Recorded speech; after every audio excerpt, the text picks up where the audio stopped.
جدير مديحي عالم العصر قائد وبدر ظلام الجهل للجهل طارد أرى مركبي نحوك طرف البلاغة الذي شأوه في درك وصفك جائد قدي مركبا حتما فيوضات ربنا إذا جف عقلي أو إن الفكر جامد. Rien que les versets qui parlent de comment sont les bienfaisants, comment sont les vrais croyants, comment sont les vrais pieux, comment sont, etc. Rien que ces versets-là, on les prend. Rien que comment sont les vrais, ceux qui font la prière. Quand il dit إذا مسه الشر منوعا وإذا مسه الشر جزوعا وإذا مسه الخير منوعا إلا المصلين. Et après, il a commencé à citer jusqu'à Oulaïka fi Jannati Mukramu. On se met devant et on verra si véritablement on est de vrais prieurs. Si on est véritablement des gens qui prient. Quand il dit Qad aflaha al-mu'minun, les croyants, très certainement les croyants ont réussi. Allez, et on prend donc ces versets-là, ces 10 versets. Donc du début de cette sourate, et on va mettre devant nous pour voir si nous nous conformerons véritablement à cela. Regardons quand Allah subhanahu wa ta'ala a dit que les serviteurs du tout miséricordieux sont comme ça. وعباد الرحمن الذين يمشون على الأرض هونا وإذا خاطبهم الجاهلون قالوا سلاما jusqu'à la fin de la sourate 25 Al-Furqan. Et on regarde si véritablement nous sommes comme ça. C'est simple. La prétention, en fait, celui qui fait la prétention n'a vraiment pas de grande marge de manœuvre. Le Coran est là. Il est là, il est facile à retrouver. Celui qui va même sur Google taper le Coran, on va le lui donner. Donc, le Coran, c'est facile à retrouver. Et on regarde. Et on verra si notre prétention est véridique, oui ou non. Nous sommes de véritables amoureux ou nous sommes des prétentieux.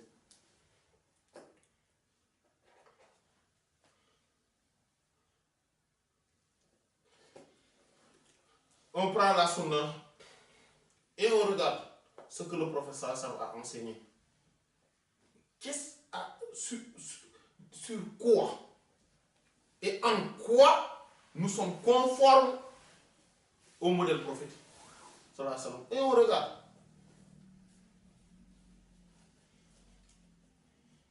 Voilà. وليس نفعنا c'est ce que c'est Hajj Malik si radiyallahu anhu a dit وليس نفع على حب بلا عمل فتابع سنة المختار تغتنم. Il n'y a aucune utilité, aucun bénéfice sur le fait de parler d'un amour qui n'est pas accompagné d'action, d'œuvre. Suis la tradition du prophète choisie par Allah subhanahu wa ta'ala, sallallahu alayhi wa sallam, al-Mukhtar, et tu seras bénéfique. Tu emmagasineras des profits. Voilà, c'est ça, le véritable amour. Donc il faudrait bien savoir que nous, pour la plupart du temps, on est prétentieux. Ça, il faudrait que ça soit très clair. Et que le moment où cela devient extrêmement clair dans nos têtes, en tout cas dans nos pensées, dans la compréhension qu'on a des choses, on pourrait maintenant évoluer tranquillement et correctement.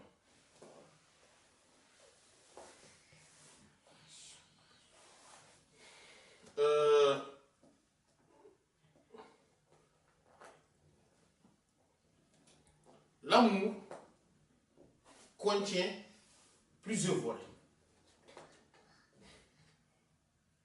Mais Allah subhanahu wa ta'ala nous l'a montré dans nos vies. et nous en a donné beaucoup de symboles. Beaucoup de symboles et a diversifié les amours, les formes d'amour. Il nous l'a diversifié. Et s'est manifesté à travers chaque forme. Donc il nous a facilité le chemin. L'amour qu'on a, par exemple, de notre habit, n'est pas le même amour qu'on a de notre voiture, ou ce n'est pas le même amour qu'on a, par exemple, du mouton qu'on élève. Ce n'est pas le même amour qu'on a pour notre épouse. Ce n'est pas le même amour qu'on a pour notre enfant. Et ce n'est pas le même amour qu'on a pour le médecin qui nous a soignés, alors qu'on pensait pour devoir mourir dans pas longtemps. Ce n'est pas le même amour qu'on a pour celui qui nous a transmis ou qui est notre guide dans la religion et dans la spiritualité. Et ce n'est pas le même amour qu'on a pour nos parents. Ce n'est pas le même amour qu'on a pour le prophète sallallahu alayhi wa sallam et pour Allah. Tous ces amours diffèrent. Mais le véritable amoureux, c'est celui qui centralise tous les amours en un. C'est-à-dire qu'il a la globalité de l'amour. C'est celui le véritable amoureux. Parce que l'amoureux véritable n'est amoureux que quoi? Que d'un seul. Le véritable amoureux est amoureux que d'un seul. Et quelle est la preuve de cet amour? Si aujourd'hui, on prend Moudou, ou bien on prend Jean. Jean est amoureux. Si son véritable amour, bon, on suppose qu'il est amoureux de Christine.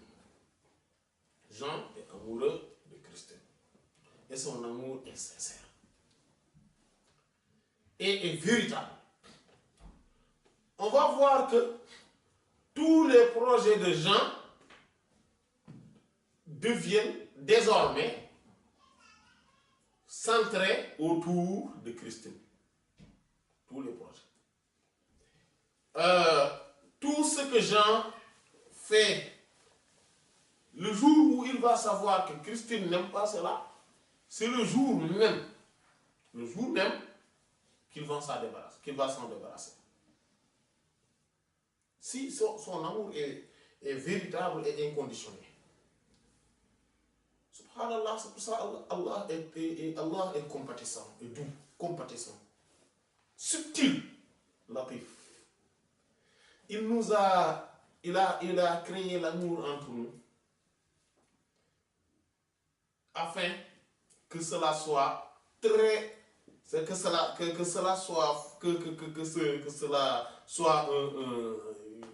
une facilité pour qu'on accepte à son amour. En fait, qu'on ait une compréhension de ce quoi cet amour.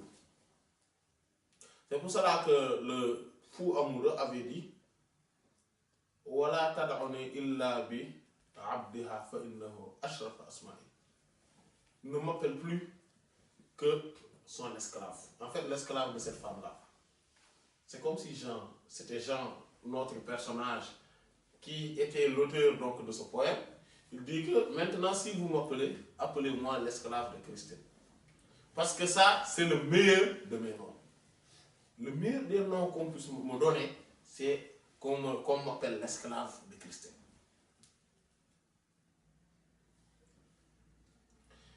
Et oui,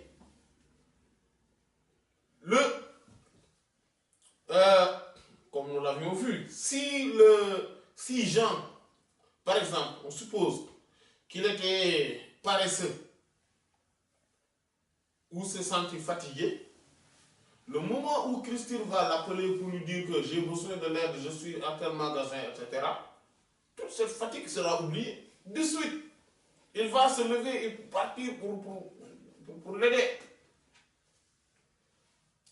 Oui. Et même pour considérer que ça, c'est le plus beau jour de sa vie. Parce que Christine l'a appelé. Oui.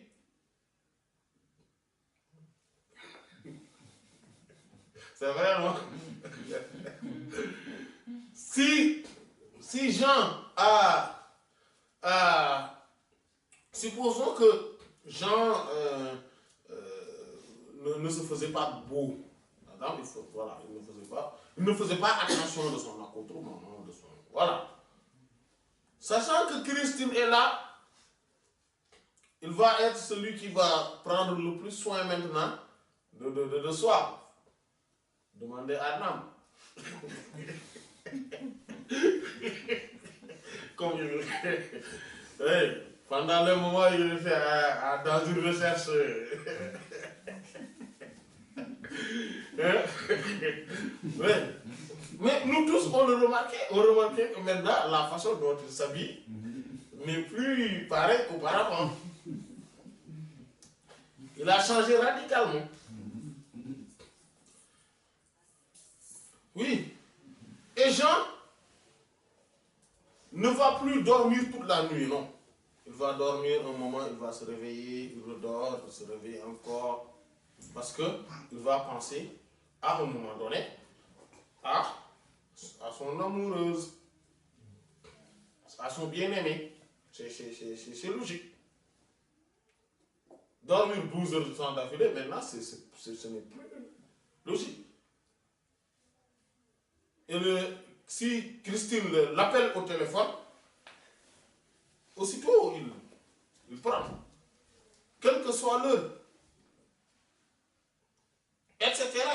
Et regardons cette logique-là. Il va pouvoir même prendre des congés.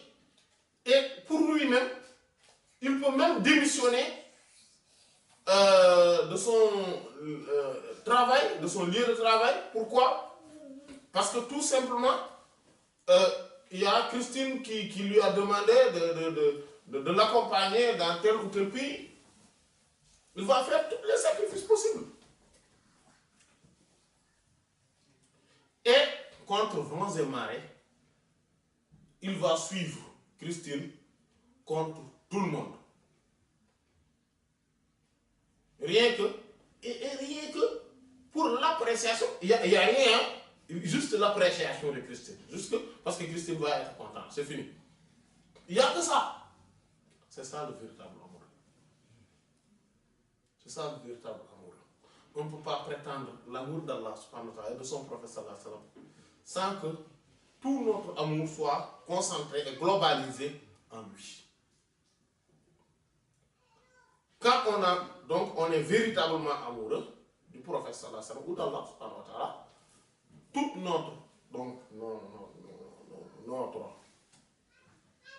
notre programme, toute notre vision des choses, tous nos vœux, tous nos souhaits sont concentrés et globalisés en lui. Voilà. Toutes les autres formes d'amour sont concentrées à lui, jusqu'à notre personne. C'est-à-dire que jusqu'à nous-mêmes, on peut se sacrifier pour lui. Et ça, on va l'appeler la belle vie. Le fait qu'on soit sacrifié rien que pour lui, on va l'appeler la belle vie. Ouais. Et on ne va même pas sentir la difficulté ou la peine qui se trouve dedans. Parce que c'est l'amour qui nous l'impose. Parce que c'est ça l'amour. C'est l'amour qui nous l'impose. Imaginez-vous, si Allah subhanahu wa ta'ala ou le prophète sallallahu alayhi wa sallam ne peuvent pas nous interdire, c'est-à-dire n'arrivent pas, ou plutôt, pour ne pas utiliser un terme d'obscène, parce que ces termes n'arrivent pas ou ne peuvent pas, on ne parle pas d'Allah subhanahu wa ta'ala en disant n'arrivent pas, ne peuvent pas. Voilà. Mais, c'est-à-dire que quand ils nous interdisent une chose, nous ne le délaissons pas. Quand ils nous ordonnent des choses pour juste peu de choses, on le délaisse. Est-ce que véritablement nous sommes amoureux? Non, mais soyons logiques. Soyons logiques. Oui. Rien que L'amour impose, c'est-à-dire que, et ça, et on voit, donc on va donner un autre exemple. Quelqu'un qui est amoureux, par exemple, d'un certain rappeur ou d'un certain star, donc que ce soit un footballeur, un chanteur, etc., un basket, donc celui qui fait du basket, etc., tout ça, tous ces gens-là, quand on les voit, dès qu'on les rencontre dans la rue, on voit que physiquement, ils ressemblent à ces gens-là. C'est le portrait. On a le portrait. En tout cas, je ne sais pas, mais je pense que tout le monde y arrive ça. Si on rencontre dans la rue quelqu'un qui aime, par exemple, qui est un fan d'un certain rappeur ou d'un certain chanteur, rien que l'habillement, l'accoutrement, rien que la façon de marcher, rien que la façon dont il lève ses mains et le descend, rien que la façon, en fait, ses gestes, rien que la façon de ses traits dont il tresse, ou en tout cas qu'il considère sa tête, etc., on voit qu'il est typiquement lui. Il est typiquement son bien-aimé. Et nous autres, amoureux du prophète sallallahu alayhi wa sallam, qu'est-ce que nous avons pris de lui? Rien que dans notre apparence. Et il ne faut jamais écouter ceux qui disent que oui, l'apparence n'est pas importante, c'est pas vrai, c'est faux. L'apparence seulement n'est pas l'affaire. Mais l'apparence fait partie intégrante de l'amour. Mais rien que tous ceux qui aiment ces stars, par leur apparence, ils les imitent. Mais imaginez-vous, pourquoi celui qui est amoureux du prophète sallallahu alayhi wa sallam ne tendrait jamais à lui ressembler rien que par son apparence? C'est pas vrai. Voyez-vous Sayyidina Ali karamallahu wajhahu est monté sur un cheval. Il est monté sur un cheval. Et il a fait donc le doigt.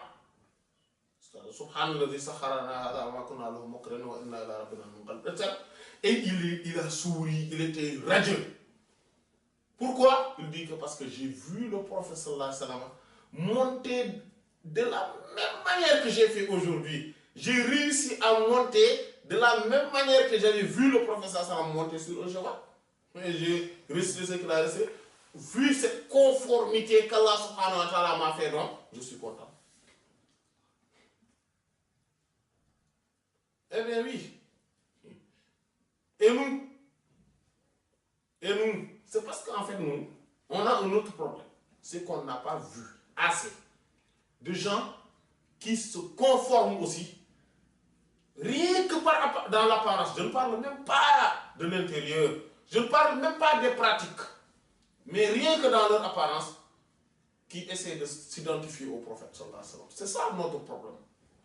Et tant que nous-mêmes, il faudrait que nous-mêmes, nous prenons les choses en main et essayons de se conformer aux enseignements du prophète sallallahu alayhi wa sallam sur tous les plans. Contre vents et marées, c'est ça le véritable amour. Et délaissons quand même qu'Allah nous préserve la prétention. Délaissons la prétention. C'est plus facile de prétendre, mais c'est plus difficile d'incarner. C'est plus difficile d'incarner. Oui. Et tout ce dont nous, parfois, on fait, pensant que cela montre notre amour envers le prophète, et le prophète ne l'a jamais fait. Et c'est ça le problème. Mais le prophète n'a jamais organisé de gambou, de magal, etc. Jamais. Le prophète n'a jamais créé et organisé un événement. Jamais. Pour qu'on dise que oui, on va parler de ça. Jamais le prophète ne l'a organisé. Jamais. Cela ne veut pas dire que ce n'est pas bien. Mais cela veut dire que ça ne fait pas partie des piliers. Parce que si cela faisait partie des piliers, il allait l'organiser. Mais le prophète sallallahu alayhi wa sallam avait une vie quotidienne, un vécu quotidien, dans lequel il avait des comportements modèles, tant dans la pratique strictement culturelle, dans son agissement social, dans la société, dans son bon comportement, dans sa moralité, etc. Et il a ce qu'on appelle ce qu'il lui-même appelle la fitra. C'est-à-dire que c'est ce que Allah subhanahu wa ta'ala a choisi comme modèle pour les prophètes alayhi salam. Ils sont comme ça. Par exemple, il y a le fait de diminuer les ongles, le fait de laisser la barbe, de ne pas le couper, de toucher, de retoucher ou de diminuer les moustaches. Mais maintenant, non seulement que le professeur Sam a dit ne faites pas comme les mécréants, laissez la barbe pousser et diminuer les moustaches. Maintenant, c'est le contraire. Non seulement on ne fait pas ça, mais on fait totalement le contraire. Et par exemple, le fait d'avoir des cure-dents, bon, c'est qu'on a siwak. Le fait de les aisselles, le fait de les raser, ou plutôt de les tirer, et de raser les parties intimes, etc. Mais voilà. Et tout ça, mais rien que ça, c'est en fait, rien que c'est physique tout ça, c'est physique. Rien que tout ça, où en sommes-nous? Où en sommes-nous? Voilà. Maintenant, on voit quelqu'un qui critique un autre parce que tout simplement, il a un siwak. On le critique. Maintenant, il a un siwak. Sayyidat Aïcha radhiyallahu anha a dit, le prophète sallallahu alayhi wa sallam ne voyage jamais sans trois choses. Le siwak, le cure-dent. Et quand il se levait, la première chose qu'il faisait, c'est faire usage de ce siwak. Et le prophète sallallahu alayhi wa sallam disait que le siwak, il dit que matharatun lil fami wa mardatun lir rabb. Ça rend pur, ça purifie la bouche, mais aussi ça procure l'agrément d'Allah, la satisfaction d'Allah. Et donc, il y a le siwak, il y a donc le miroir, donc la glace, le miroir, et il y a la peigne. Voilà. Le prophète sallallahu alayhi wa sallam faisait usage de parfums, etc. De manière quotidienne. Mais où en sommes-nous dans tout ça? Rien que dans l'apparence. On n'est même pas encore en train de parler d'autres choses. Rien que dans l'apparence. Rien que dans l'apparence, qu'Allah nous préserve. Et l'apparence n'est pas plus. Ça c'est l'apparence. On ne parle même pas du fond, même des choses. Du fond, même des choses. On parle que de l'apparence. Maintenant, nous, non seulement on ne respecte rien dans l'apparence, on critique ceux qui essaient de respecter l'apparence. Ça, c'est un délit, parce que ce n'est pas... Non, c'est même un crime, ça. C'est un crime. Le fait de critiquer quelqu'un qui se conforme à la pratique du prophète sallallahu alayhi wa sallam. Le fait de le critiquer, c'est comme si on disait que le prophète avait tort de se comporter de la sorte. C'est comme ça. C'est ce que cela signifie. Qu'Allah nous préserve. Donc, on ne le respecte pas. Mais aussi, on ne respecte pas. Donc, non seulement ce dont on dit que oui, ce n'est pas ça, l'islam, ce n'est pas ça. Déjà, nous, on dit que ce n'est pas ça. D'accord? Ce n'est pas. D'ailleurs, nous, non, c'est pas vrai que ce n'est pas ça. Ce n'est pas que ça. Oui. Mais ce n'est pas ça, c'est faux. Ce n'est pas que ça. Oui. D'accord. Mais le problème, c'est que non seulement on délaisse ça, sous prétextant que ce n'est pas que ça, mais ce dont on pense que c'est important, on ne s'y attelle même pas. Eh bien oui. La moralité, le bon comportement, être un modèle dans la société. Ça, on ne le respecte pas et on dit que oui, ce n'est pas que ça. Donc, en fait, en disant cela, on perd deux choses. On perd ce qui est déjà à notre portée parce que prendre un parfum ou un siwak comme ça, ou laisser la barbe. On ne fait aucun effort pour le faire, ça. Hein? Voilà, se peigner les cheveux, etc. Mais ou en tout cas les diminuer. Voilà. Les raser totalement, le prophète sallallahu alayhi wa sallam, ce qui a été rapporté, c'est pendant la Umrah et le Hajj qu'il l'a fait. Cela n'a pas été rapporté qu'il se rasait, comme on l'appelle, Boulazaro. Voilà. Mais ce sont des petites choses. Voilà, diminuer nos ongles chaque semaine, ou etc. Ou avant, en tout cas, ne pas les laisser pendant 40 jours, les aisselles, etc. Tout ça, ce sont des choses faciles quand même. Ce sont des choses faciles. Mais, et pourtant, essayez au moins de savoir comment le professeur faisait ses ablutions. On le fait de la même sorte que lui. Comment il faisait son bain, le lavage mutuel, on le fait exactement comme lui. Ça ne demande pas beaucoup d'efforts. Et pourtant, subhanallah, Satan nous a détournés de tout ça en nous disant que ne le considérez pas ça, c'est pas important. Il y a des choses plus importantes dans la religion. Il nous dit ça. Et malheureusement, maintenant, on ne va pas faire ce qui était à notre portée, mais aussi, on ne va pas faire non plus ce qui est plus difficile, parce que ce n'est pas facilement à notre portée. Qu'Allah nous préserve dans tout ça. Qu'Allah nous permette donc d'incarner le véritable amour envers lui, envers son prophète sallallahu alayhi wa sallam. Wallahu ta'ala alam. Wa sallallahu ala sayyidina Muhammadin wa ala alihi wa sahbihi ajma'in. Subhana rabbika rabbil izzati amma yasifun wa salamun ala al-mursalin. ولله فيض الكتم نورا أحاطكم ويسقيك أنوارا وعمت أماجد وأسراره تسري كليث لفرهد على روحك الأصفى وظلت مكائد